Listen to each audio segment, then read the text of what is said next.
seguimos. Ya comenzó. Adelante, Diego. Vientos, vale, pues me voy a hacer chiquito para ver si pueden ver la presentación. Entonces, yo espero que vean como el texto, pero sobre todo las imágenes, pues ya aquí vamos dialogando un poquito, ¿no? ¿Así está bien o lo hago más grande?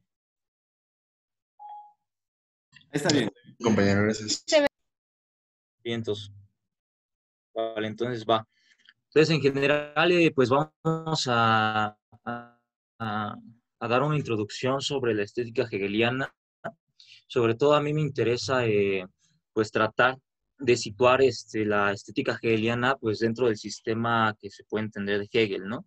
En general porque pues sí, las demás clases vamos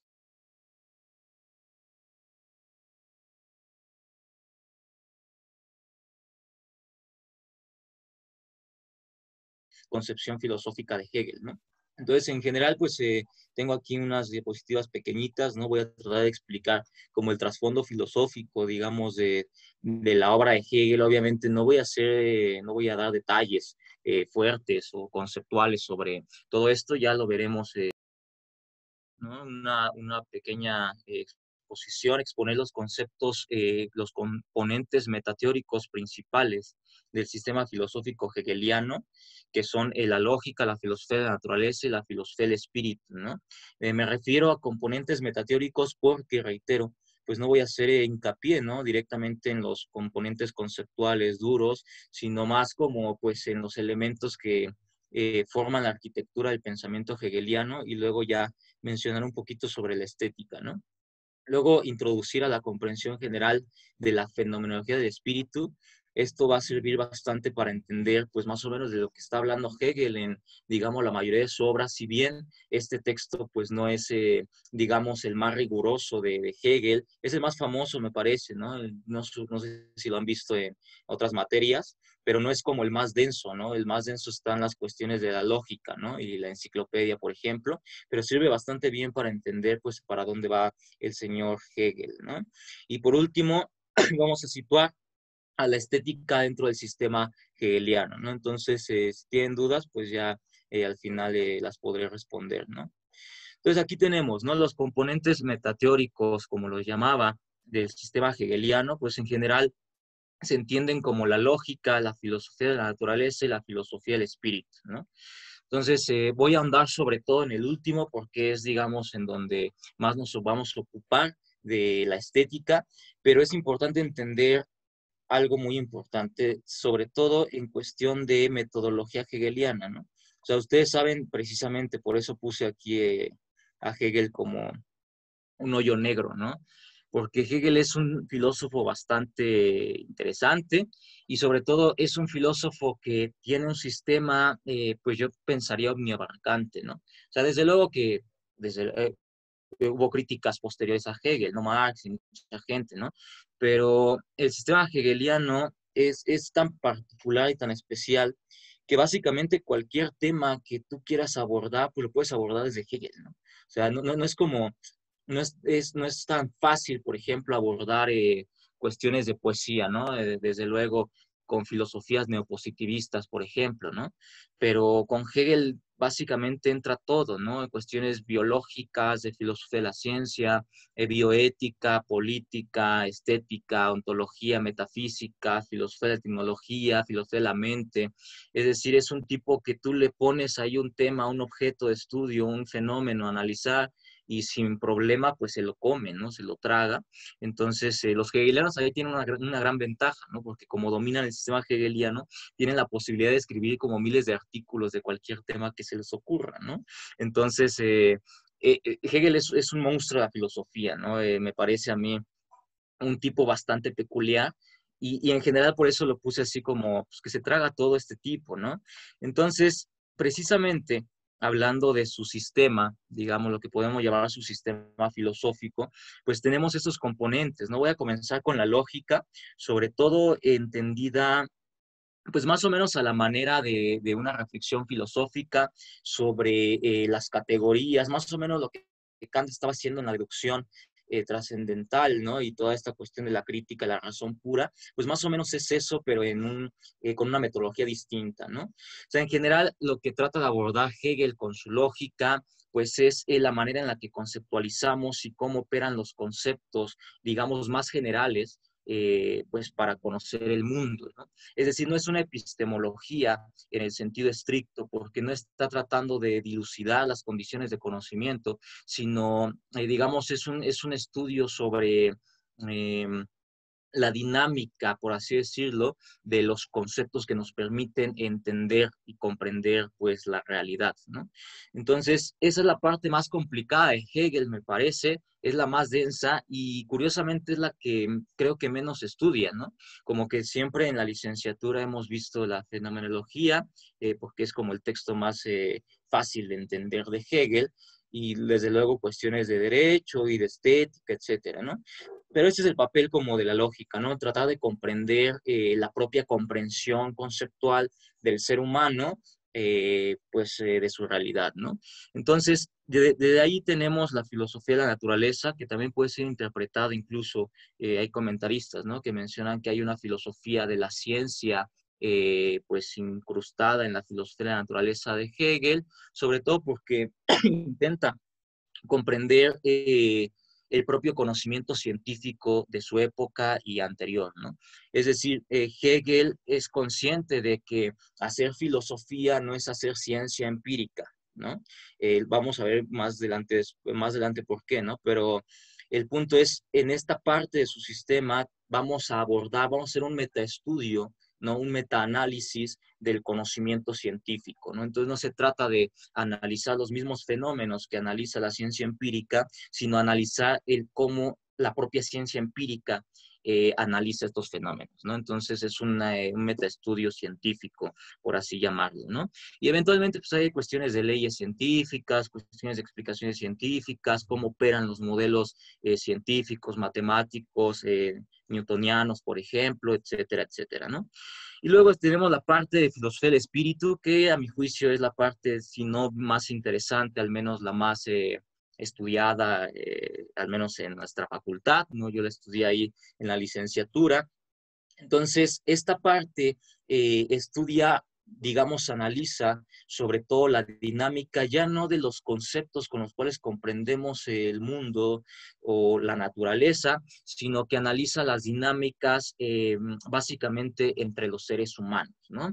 Ya sea dinámicas epistémicas entre un sujeto particular o lo que vamos a llamar conciencia y el mundo que está allí enfrente, ¿no?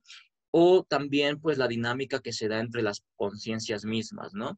Cuestiones, por ejemplo, de la otredad se encuentran en este tipo de filosofía, estudio hegeliano. También tenemos cuestiones, desde luego, como el derecho, la eticidad y, por supuesto, que el arte, ¿no? Entonces voy a entrar en un detalle más profundo en esta parte, ¿no? Algo que debemos entender es que todos estos componentes pues precisamente forman una dinámica misma, ¿no? Es decir, Hegel es un filósofo que para entenderlo bien hay que entender toda la obra, porque si bien incorpora ideas propias de la estética, ¿no? De la filosofía del arte, de la filosofía de la naturaleza, de la lógica, gran parte de lo que está en cada uno de estos elementos forma parte de los otros también, ¿no? Entonces, esto se entiende sobre todo porque, como ustedes saben, pues Hegel es famoso por muchas cosas, pero particularmente porque pues introdujo, digamos, de una forma sistemática y fuerte esta cuestión del historicismo, ¿no? O sea, a Hegel le interesa mucho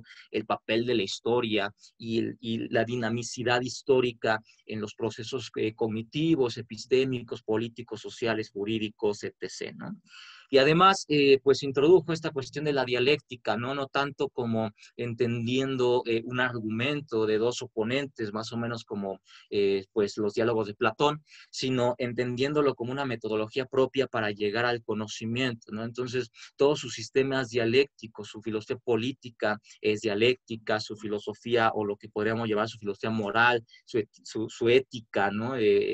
Entre comillas, es dialéctica, su antropología filosófica es dialéctica, su lógica es dialéctica, ¿no? Entonces, por ejemplo, en la lógica de manera dialéctica, pues analiza cómo se comportan conceptos contrarios, por ejemplo, el ser y la nada, o particular universal, concreto y abstracto, ¿no? Entonces la idea de la lógica es básicamente que estos conceptos juegan un papel interesante en tanto que para que se dé uno, digamos, y podamos comprender el universo de esa manera conceptual, pues necesitamos al otro, ¿no? Y eso también sucede en cuestiones de ciencia, etcétera, ¿no? Entonces, ya después vamos a entender cómo la dialéctica juega un papel importante en su filosofía del arte, pero eso ya será en las clases posteriores, ¿no? Entonces voy directo a la filosofía del espíritu, ¿no? Tenemos aquí pues un espíritu, ¿no? Es un fantasmita, ¿no? Bonito.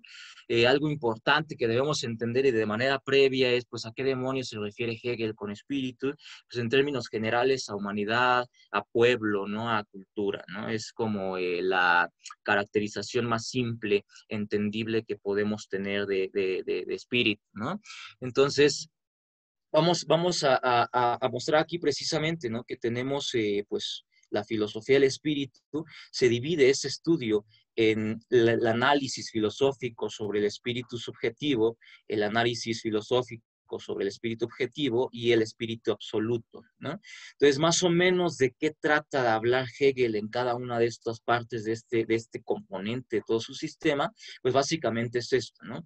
La filosofía del espíritu subjetivo trata de comprender la, digamos, sobre todo, ¿no? La epistemología, podría decirlo así, entre un sujeto particular, ¿no? Una conciencia particular y, digamos, aquello que intenta conocer, ¿no? Esto se ve muy bien en la fenomenología del espíritu cuando Hegel comienza hablando, por ejemplo, de la certeza sensible, ¿no? Entonces, uno abre la fenomenología, la ve y comienza a meterse en un rollo bien intenso y oscuro que en el fondo está tratando de analizar cuál es la relación de la conciencia, por ejemplo, con los árboles o con los ríos, etcétera, ¿no? Entonces, ahí es importante entender la lógica hegeliana, el otro componente, porque incluso esta parte de la epistemología hegeliana, que podríamos llamar sobre todo una filosofía de la percepción, porque en esta parte, la primera, de la certeza sensible, no es tanto una epistemología en sentido fuerte, ¿no? No, todavía no hay un conocimiento de creencias bien justificado, bien armado, sino simplemente es una cuestión de percepción de una conciencia, incluso de un propio cuerpo, ¿no? Ojo, cerebro, músculos, etcétera, hacia algo que está allá afuera, ¿no? Entonces eso está en la fenomenología, la primera parte, ¿no? Muy interesante, etc., ¿no? Entonces después tenemos el espíritu objetivo, que ahora, digamos, llega un momento en el desarrollo de la conciencia en el que, vamos a ponerlo en estos términos, la conciencia ya no se fija en árboles o en plantas, en ríos, en montañas, sino se da cuenta que también parte de ese mundo al que se enfrenta, por llamarlo de alguna manera, pues está formado por otras conciencias, ¿no? Entonces aquí se vuelve una cuestión ya intersubjetiva, una relación de conciencias entre ellas, ¿no? Entonces, por ejemplo, en esta parte de este componente del sistema, pues Hegel analiza conceptos como la familia, el Estado, el derecho, ¿no? Es decir, todas estos fenómenos, estos elementos, estas cosas que tratamos de estudiar en filosofía política, en jurisdicción, que de alguna manera nos ayudan o históricamente nos han ayudado a organizar las distintas conciencias, ¿no? Dentro de un grupo humano, ¿no?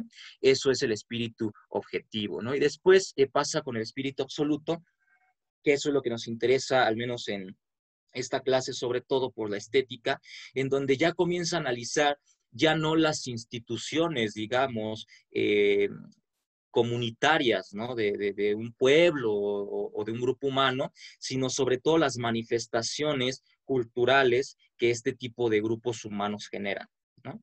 Entonces, si se dan cuenta, la idea, lo voy a mencionar después, la idea es que Hegel está tratando de crear una narrativa, y de hecho lo voy a poner en esos términos, una narrativa de cómo la conciencia va progresando de conocimiento, de grados de conocimiento cada vez más puros y finos, y lo que él llamaría llegando al absoluto, ¿no? Entonces, ahorita voy a mencionar un poquito eso, yo espero que quede claro después, ¿no? Entonces, en general, espíritu absoluto, pues se refiere a cuestiones de religión, a cuestiones de arte, cuestiones, digamos, manifestaciones culturales que a los pueblos les ha ayudado a entender y a comprender el mundo, tanto como, podríamos decir, de afuera como ellos mismos, ¿no? El punto interesante de Hegel en el espíritu absoluto es que estas manifestaciones, particularmente el arte, por ejemplo, pues implica una comprensión del espíritu mismo, ¿no? O sea, el arte es un reflejo del espíritu mismo, en tanto que es creado por su propia libertad, ¿no? Y después vamos a tratar de demarcar una tesis cognitivista en este sentido, porque aquí la tesis es que el arte de alguna manera es un medio de conocimiento, ¿no? Luego nos preguntamos qué tipo de conocimiento y por qué, ¿no? Pero en general se piensa que Hegel es un cognitivista, ¿no? Tal vez falta algo ahí de finura conceptual en muchos intérpretes. Yo no estaría tan seguro de que sí es cognitivista, pero en general se entiende eso, ¿no? Entonces, aquí pues, tenemos la fenomenología del espíritu, ¿no? Un libro muy hermoso, ¿no? Muy bonito, de hecho lo tengo aquí, ¿no? Está todo rayado porque lo leí en la licenciatura en una clase de metafísica y como que lloré muchísimo tiempo, ¿no? Porque pues, no entiende bien a Hegel, ¿no? Hasta que sale de la licenciatura y se jala los pelos, ¿no? Entonces, el punto interesante es este, ¿no? Tenemos el concepto de Bildungsroman, ¿no? Que es básicamente lo que se entiende como novela de formación, ¿no? Es un tipo de género literario, ¿no? Que se utilizaba muchísimo, sobre todo el concepto es alemán, para describir, ¿no? Para referirse a este tipo de novelas en donde un protagonista va sorteando un montón de obstáculos, pero la novela, la narrativa, la trama de la novela implica una exhibición, una manifestación del progreso psicológico, social, intelectual, corporal del protagonista, ¿no? Entonces, básicamente las novelas de formación abordan pues fragmentos de la vida de un personaje en donde se exhibe cómo este personaje va creciendo, sea lo que sea eso, de muchos aspectos de su vida, ¿no? Entonces, ¿por qué menciono esto? Porque básicamente la fenomenología del espíritu, si bien es un texto bien oscuro y filosófico y hermoso al mismo tiempo, pues es una Bildungsroman, porque el personaje, o sea, uno puede entender la fenomenología del espíritu como una novela, ¿no? En donde el personaje principal es la conciencia. Y precisamente a lo largo de todo el texto se intenta mostrar, ¿no?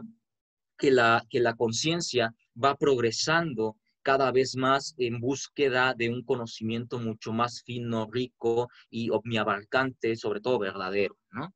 Entonces, por eso menciono aquí la cuestión de la escalera, ¿no? Tenemos la conciencia, ¿no? Que comienza, por ejemplo, en la fenomenología del espíritu, como decía, con una certeza sensible, ¿no? O sea, la conciencia cuando se enfrenta al árbol, ¿no?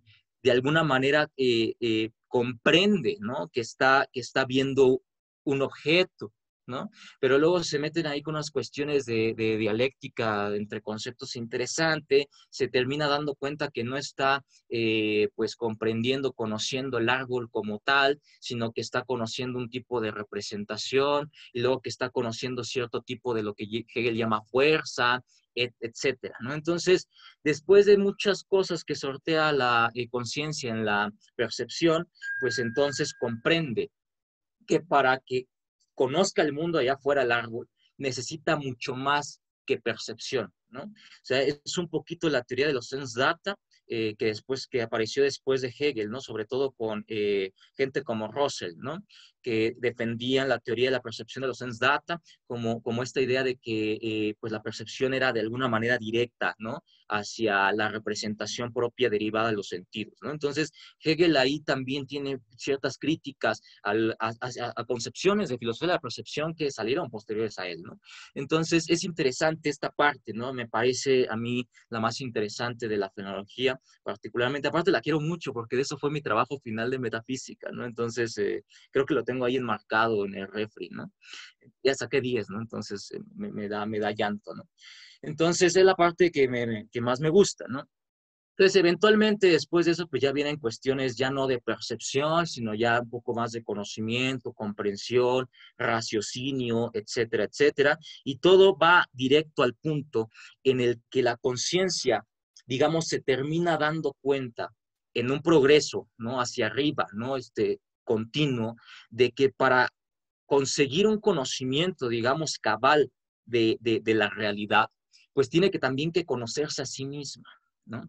Es decir, en esta parte ya casi última de esta Bildungsroman, la conciencia entiende que el mundo no es solamente la construcción de allá afuera, sino que la conciencia misma también lo construye, ¿no?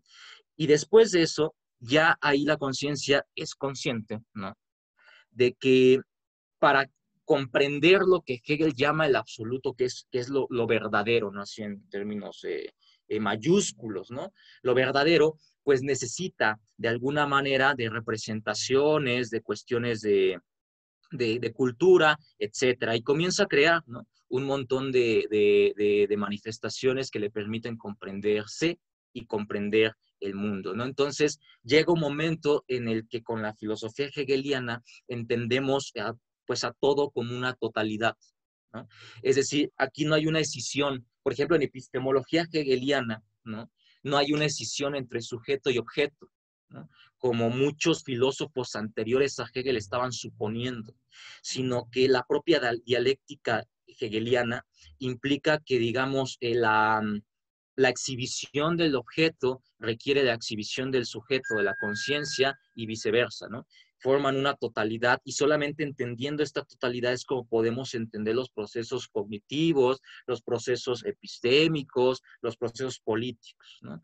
Entonces, si se dan cuenta ya al último, cuando empezamos a hablar de cultura, de arte, de religión, ¿no? La conciencia llega a un punto en donde reconoce que el mundo, la realidad que al principio en la certeza sensible le aparecía fuera de ella, o sea, distinta, se da cuenta que realmente es parte del espíritu mismo. Y por eso mencionábamos que incluso la cuestión del arte es un reflejo del espíritu mismo, ¿no? Entonces, esa es en general como la idea de la fenomenología del espíritu, ¿no? Entonces, aquí tenemos ya por último la cuestión del espíritu absoluto, ¿no? Que es donde Hegel desarrolla cuestiones sobre el arte, la religión y la filosofía, ¿no? Particularmente aquí, reitero, nos interesa la cuestión del arte. Entonces, ya cuando estábamos en el punto final de esta escalera de conocimiento cada vez más cercano al absoluto, ¿no? La conciencia, antes de llegar al último escalón, por así decirlo, tiene que pasar por tres escalones pequeñitos, ¿no? En este punto, la conciencia ya no se encuentra, digamos, ella solita, ¿no? Como en el caso de la certeza sensible, ¿no? Que incluso ahí Hegel también, pues, reflexiona, ¿no? Cuestiones interesantes sobre el cuerpo y la mente, ¿no? Aquí ya la conciencia se da cuenta que necesitó, digamos, anclarse a ella misma, certeza sensible, primeras partes de la fenomenología, luego se dio cuenta que también existen, digámoslo así, otras conciencias y que la dinámica con otras conciencias es particular, es distinta a la dinámica que la conciencia tiene con los árboles, por ejemplo, y ahí vienen cuestiones de la dialéctica, el amo y el esclavo, cuestiones de poderío, cuestiones de deseo incluso, ¿no? Etcétera, ¿no? Y luego terminamos, ya que la conciencia pasó por esto, la conciencia entiende entonces que ya no puede estar ella sola entendiendo el mundo, ¿no? Sino que la conciencia en términos sucintos es un conjunto de conciencias, pero siempre manifestada a partir de una representación que podríamos llamar de conocimiento, ¿no? Entonces, aquí la conciencia dejó de ser un ente, digamos, un ente particular para transformarse en un conjunto de saberes, ¿no? Ese es lo importante, un conjunto de saberes, ¿no? Entonces, precisamente, esa parte del sistema, ¿no? Hegeliano aborda cuestión del arte, la religión y la filosofía, porque estas tres formas, digamos, principalmente, son tres maneras en las que el espíritu, ¿no? Ya en la que la conciencia, ¿no? El espíritu, ¿no? Ya transformado, ya entendiéndose como parte del todo, comienza a tratar de vislumbrar la verdad, ¿no? Entonces, la idea es que estas tres manifestaciones que podríamos llamar culturales, que bien vamos a llamar espirituales, ciencia, arte, religión, filosofía, tienen un objetivo en común, ¿no? Y el objetivo particular es comprender o abarcar el absoluto, ¿no? Representar la verdad, comprender la verdad, lo más verdadero de todo, ¿no? La diferencia precisamente es que cada una de estas manifestaciones va a comprender la verdad y la va a representar de forma distinta. Entonces, en la medida en que la representa de forma distinta, es como la comprende de forma distinta, ¿no? Por eso, digamos, hay una jerarquía para Hegel, ¿no? O sea, digamos, de estos tres elementos, el que está abajo es el arte, luego va la religión y luego la filosofía. Y aquí viene la explicación así general, ¿no? Como los tres tratan de comprender la verdad o el absoluto, ¿no? Ya entendiendo el espíritu como objetivo, como cultura, ¿no? Como humanidad, entonces nos damos cuenta que el arte trata de comprender la verdad y la representa, pero por medios materiales. Ese es el punto principal. O sea, el arte trabaja con materia, ¿no? Sonido, roca, pincel, lenguaje escrito, etcétera, ¿no? Entonces, obviamente, Hegel tiene su jerarquía de artes, que después vamos a ver, ¿no? Pero el punto es, el arte trabaja con materia para poder representar la verdad y manifestársela al espíritu mismo. O sea, el espíritu mismo con la materia capta, digamos, la verdad, pero la representa materialmente para el espíritu mismo. Entonces, el punto ahí interesante es que Hegel es consciente de que la verdad o el absoluto no es una cuestión material. O sea, no es una cuestión concreta. Y el arte trabaja con cuestiones, su representación es concreta. O sea, está allí, afuera, en el mundo. La puedes tirar a la basura, la puedes romper. Es materia pura. Entonces, si bien en el contenido del arte hay un tipo de entendimiento de la verdad, es una manera, digamos, pues no cabal de comprender la verdad misma, porque la verdad misma no es material. Entonces, digamos que en el momento en que el espíritu intenta comprender la verdad por medio de la representación material, falla, ¿no? O sea, la abarca, pero mínimamente, ¿no? Entonces, después de saltar al arte, el espíritu se da cuenta, se va dando cuenta de que la verdad no es material, ¿no? Que el arte no puede abarcar el absoluto. Entonces pasa al estadio de la religión. La religión, particularmente el cristianismo, ¿no? Intenta comprender la verdad, pero ahora la representa, digamos, de forma más cercana al espíritu mismo, ¿no? Incluso de forma antropomorfizada, ¿no? Con costumbres humanas, ¿no? Pero aquí viene la diferencia con el arte. O sea, claramente hay arte cristiano, eso es claro, ¿no?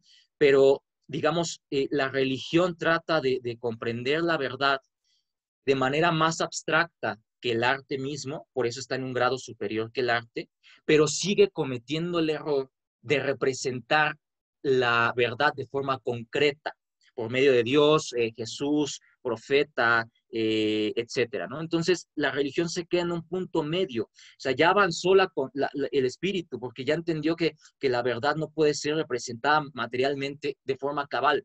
Entonces dice, ok, perfecto, vamos a tratar de representar de forma más abstracta, pero aún así se cuela una cuestión ahí concreta, Dios, Jesús, etcétera, y vuelve a fallar el espíritu.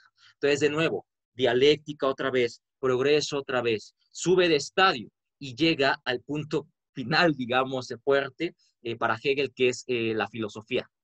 Porque la filosofía, ya cuando el espíritu, digamos, pasó por toda esta construcción propia, este progreso propio, el espíritu en esta etapa ya se da cuenta que la manera mejor para poder comprender la verdad es entendiéndola en términos totalmente abstractos y conceptuales.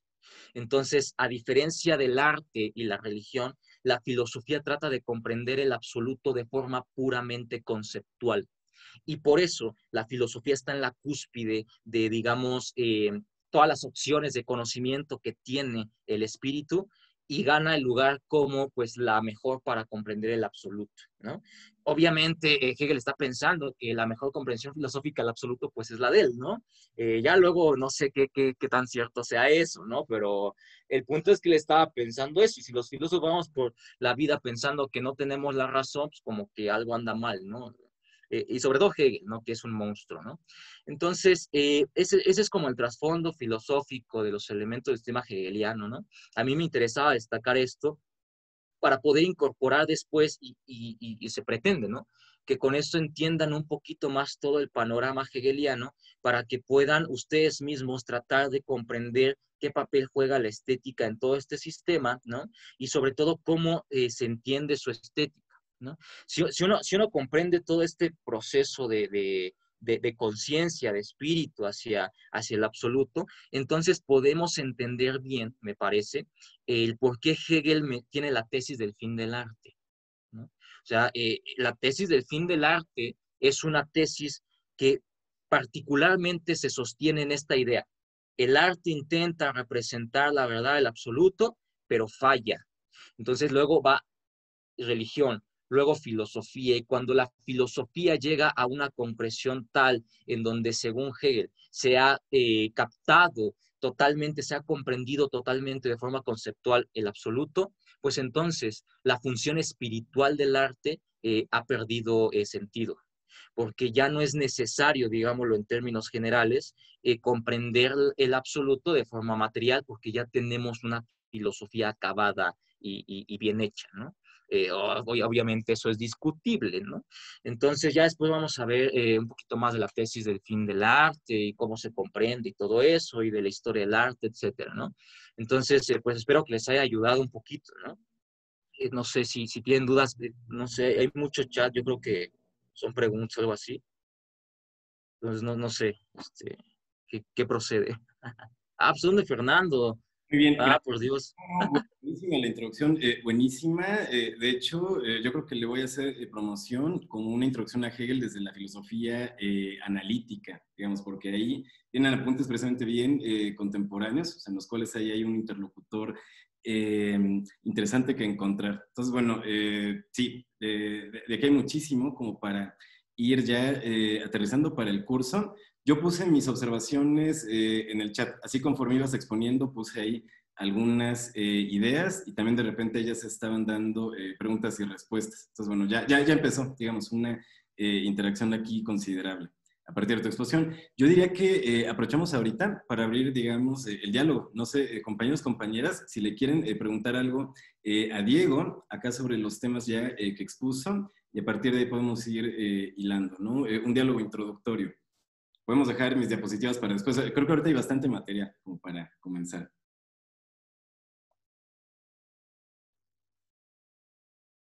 Observaciones, preguntas, críticas también. Y Sí, es que adelante. hubo un punto, Diego, justamente en el que dijiste que cuando llegamos al espíritu absoluto, la conciencia reconocía que somos una conciencia unitaria, que reúne las otras conciencias, y decías que se manifestaban en el conocimiento, algo así, o justamente como que no entendía esa parte, entonces, de hecho, igual en el chat en algún momento eh, Fernando mencionó, ajá, algo del espinozismo, pero no, sí más bien la pregunta iba dirigida para ti en ese aspecto de que como que me quedó vaga esa idea. Bien, entonces, supongo que como, o sea, si entendí bien, la idea es esta, ¿no? Eh, en el momento, o sea, en cierta etapa, ¿no? Casi final de todo el desarrollo de la conciencia, ¿no? Cuando ya se introduce esta cuestión del espíritu objetivo, de la transición del espíritu objetivo al espíritu absoluto, la conciencia se da cuenta entonces que para conocer el absoluto requiere de algún tipo de representación o de aparato técnico, ¿no? Por así decirlo, ¿no? Entonces comienza con arte, ¿no? La idea principal es que la comprensión del absoluto, una vez que la conciencia ya se dio cuenta que el conocimiento del mundo exterior es algo, luego que también interviene en eso la vida social con relación a otras conciencias, cuestiones de familia, de Estado, etcétera. Entonces, sigue progresando en esta escalera y se da cuenta que para seguir conociendo esta realidad que pretende conocer, necesita entenderlo a partir de saberes pues comunitarios, ¿no? Entonces, por eso la cuestión del espíritu absoluto no es tanto como, o sea, no es como si, si es que es extraño, ¿no? Porque uno podría decir es que, claro, eh, no sé, la naturaleza, ¿no? En términos hegelianos, pues no la entendían, no sé, los mexicas solamente como ellos mismos. O sea, un mexica así solito, ¿no? Un egipcio solito, ¿no? Sino que el sujeto propio, es decir, esta conciencia particular, entiende toda esta naturaleza, todo ese mundo, debido a que forma parte de una cultura. Entonces, en esa medida, digamos, el conocimiento del absoluto en términos esenciales o fuertes se da sobre todo por medio de la cultura, ¿no? A eso me refería con la cuestión del conocimiento. No sé si respondí. O sea, no es como que, es que aquí tu pregunta dice, ¿se podría decir que lo material y lo mental de la sustancia espinociana en común por los seres humanos en su conjunto, a través del conocimiento, manifestada en el conocimiento, es construida en común? Eh, pues sí, o sea, la comprensión del absoluto para Hegel tiene que darse por medio del espíritu de manera conjunta. O sea, todos construimos esta comprensión. O sea, un ejemplo, ¿no? Si yo comprendo, digamos, algo tan simple que uno pensaría, pues es simple certeza, simple filosofía de la percepción. Enfrente tengo una computadora, ¿no? Ok, hay elementos. ¿Qué estoy viendo? ¿Estoy viendo la totalidad del objeto? O sea, o sea, es como, ¿en serio estoy viendo la computadora? ¿O estoy viendo el color negro? ¿O estoy teniendo conocimiento de la representación mental del color negro, de las propiedades particulares de la computadora, etcétera, ¿no? Entonces, el punto es que voy conociendo el mundo y pues a lo mejor llego a la conclusión de que esto es un aparato tecnológico. Esa conclusión solamente la pude obtener debido a que soy parte de una cultura, ¿no? Entonces, por eso se menciona que el conocimiento del mundo y de nosotros mismos solamente se da a través de pues nuestras representaciones culturales, ¿no? O nuestros saberes culturales comunitarios, ¿sí? Y pues sí, es construido en común. ¿Se ve? Por una reacción en el chat, parece que sí, sí, completamente aclarado, Diego. Ah, Ahora, ok. ¿alguien más? ¿Alguna pregunta, observación?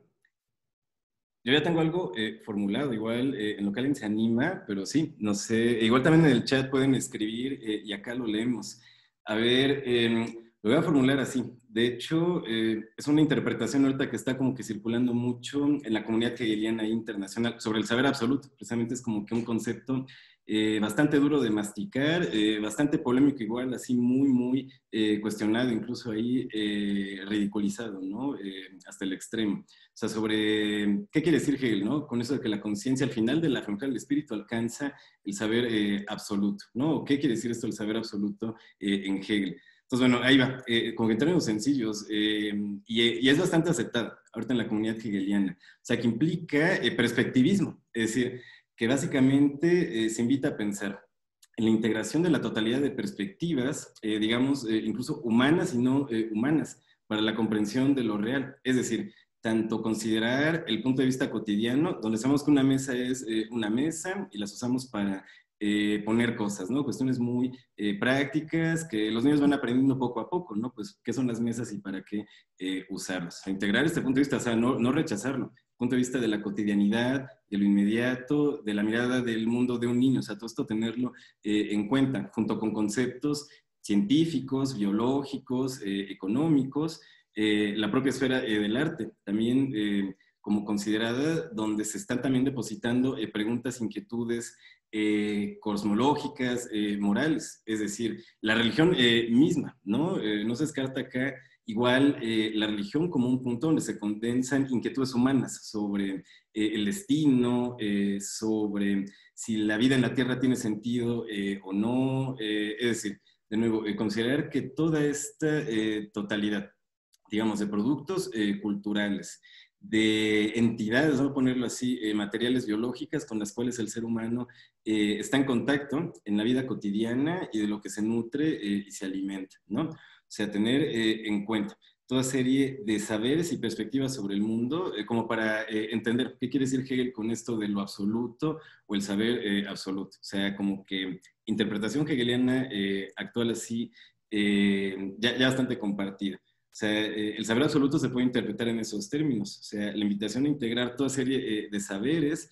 digamos, de culturas, por ejemplo, prehispánicas, de la ciencia moderna, o sea, todo esto integrarlo como para explicar qué es el ser humano y qué es la realidad. Lo pondré en esos términos, como para acompañar un poco acá las ideas de Diego sobre cómo se lleva, vaya, la metodología filosófica de Hegel con otras propuestas, digamos, de tradiciones como la filosofía analítica, el marxismo, la fenomenología.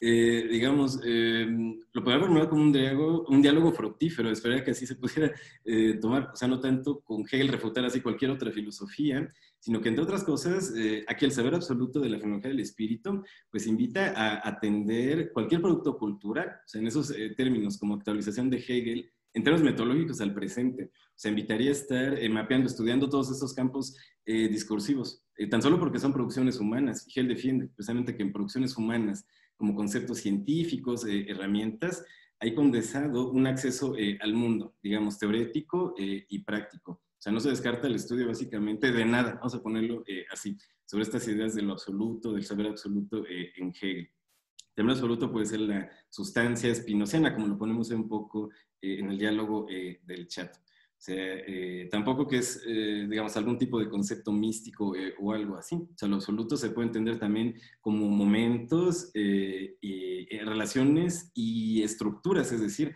parte de lo absoluto es la vida vegetal, la vida animal, el arte, etcétera. Es decir, como que en apariencia lo absoluto es un concepto muy, muy abstracto, ¿no? Pero la manera filosófica de trabajar de Hegel es siempre aterrizar en lo concreto. O sea, quiero decir, bueno, lo absoluto es como una proposición filosófica, de acuerdo, ¿no? Pero ¿qué más? O sea, lo absoluto es una planta, es el amor, es la Antígona del Sófocles y así implicaría. O sea, lo absoluto en Hegel se tiene que desglosar y aterrizar en algo concreto.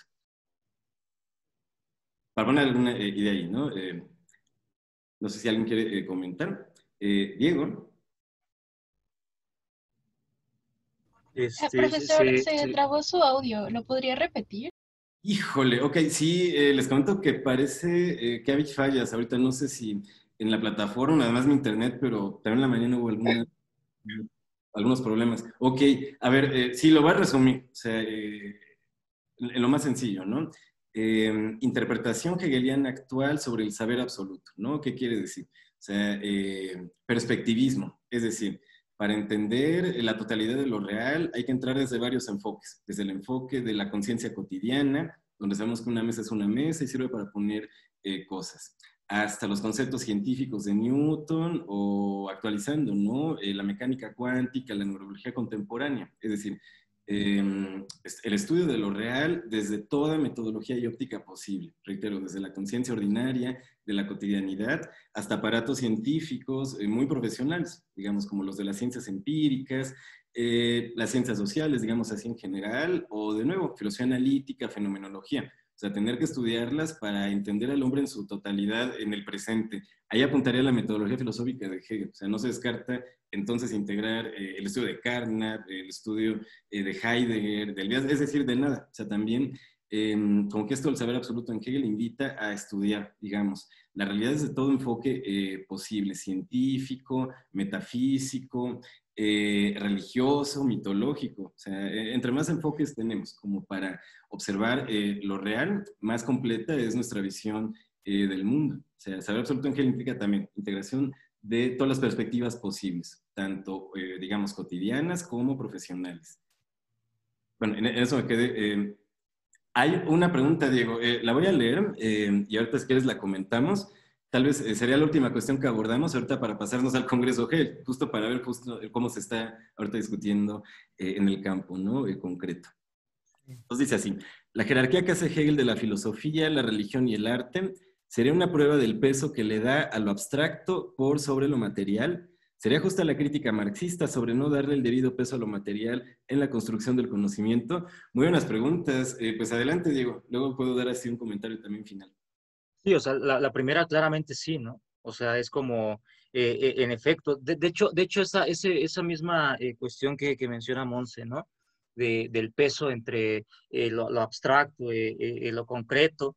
Aquí la idea, ojo, lo que pasa es que en términos generales, una cosa es que algo sea abstracto, otra cosa es que sea universal, otra cosa es que sea particular. Entonces, por ejemplo, aquí en la pregunta se están contraponiendo abstracto con material.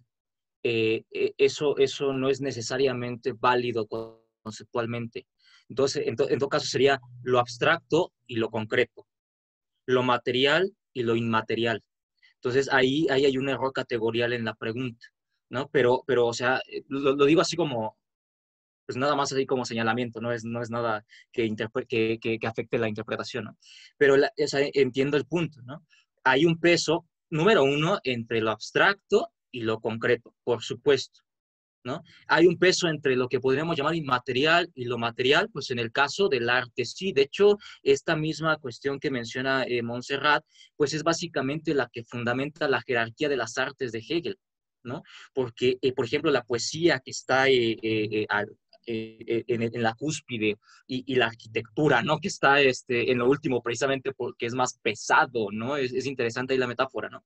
Es más pesada que la poesía, pues manifiesta muy bien esta idea, ¿no? La poesía puede capturar, ¿no? Mejor que la arquitectura, el absoluto, en tanto que su técnica, su medio, es más abstracto, más conceptual que la arquitectura. Y uno podría decir es más es un arte más filosófica que la pesada arquitectura, ¿no? Entonces, la primera pregunta, o sea, claro que sí, ¿no? Sí hay un peso ahí interesante, ¿no? Lo segundo, ¿sería justa la crítica marxista sobre no darle el debido peso a lo material? Yo creo que sí, en determinados términos, ¿no? O sea, lo que pasa es que, bien, o sea, no podría tratar de construir una epistemología en el sentido duro de la palabra marxista, por supuesto, pero digamos la crítica principal de Marx a Hegel es sobre todo basada en una cuestión, me parece, pues de índole social, político, económico, ¿no? Entonces la idea es como, ok, pues, está bueno tu rollo, Hegel, está bueno que hayas metido la historia, la dialéctica, pero pues oye, darle tanto peso a lo abstracto por sobre lo concreto, pues aparte de que es burgués, como que deja a la gente mal ahí en el mundo, ¿no? Básicamente es eso, ¿no? Obviamente es una caricatura, pero en general es una crítica basada en la observación, digamos, de ciertas condiciones políticas, ¿no? De eso me parece que es válido. Yo no estaría tan seguro si se puede crear una crítica en esos términos, pero por ejemplo, digamos, este peso que mencionas, pero con relación a la lógica o a la epistemología. Porque, claro, este peso que tú mencionas se da en la jerarquía de artes, en la jerarquía de manifestaciones del espíritu absoluto, se da también en cuestiones de política hegeliana, pero también en su lógica, ¿no? O sea, es un peso que se mantiene constante en todo su sistema. Entonces, la crítica marxista, a lo mejor, a mi juicio, encaja perfecto en cuestiones de política, de economía, de dinámica social, a lo mejor en cuestiones de arte, con un poco de filosofía marxista del arte, pero no estoy seguro de que critique adecuadamente este supuesto peso que estamos detectando en cuestiones de epistemología o lógica. Eso es lo que yo pensaría. Muy bien, gracias, Diego. Yo solo una pequeña observación sobre la segunda pregunta. En realidad la primera estaría ahí de acuerdo.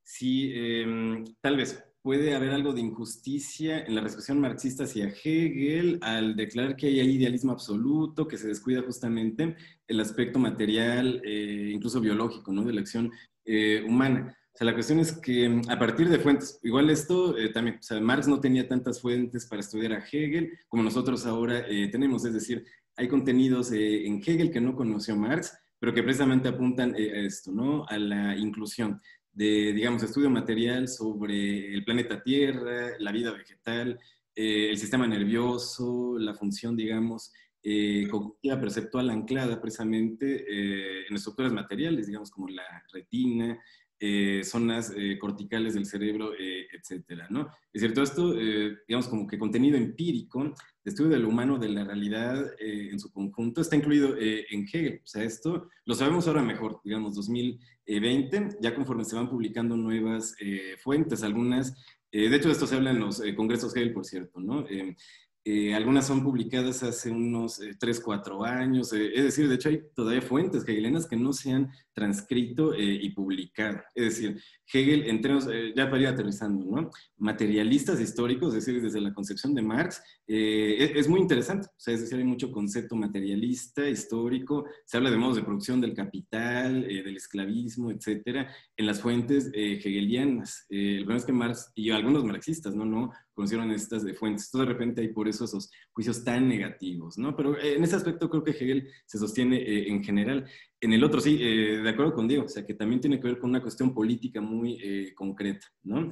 Digamos que para Marx y el marxismo de la fecha, o sea, Hegel va a ser insuficiente, porque básicamente en Hegel no hay, vaya, concepto, ¿sí? Digamos, como herramienta teórica que apunte a prácticas sociales radicales, es decir, como que infringir, incluso impugnar en la praxis, ¿no? Instituciones, autoridades gubernamentales, policiales, militares incluso, etcétera. O sea, no vamos a encontrar apuntes así como para una revuelta generalizada, huelga general, para ponerlo así en términos concretos desde Hegel, ¿no? O sea, en Hegel la praxis política, digo porque sí hay apuntes para la praxis en Hegel.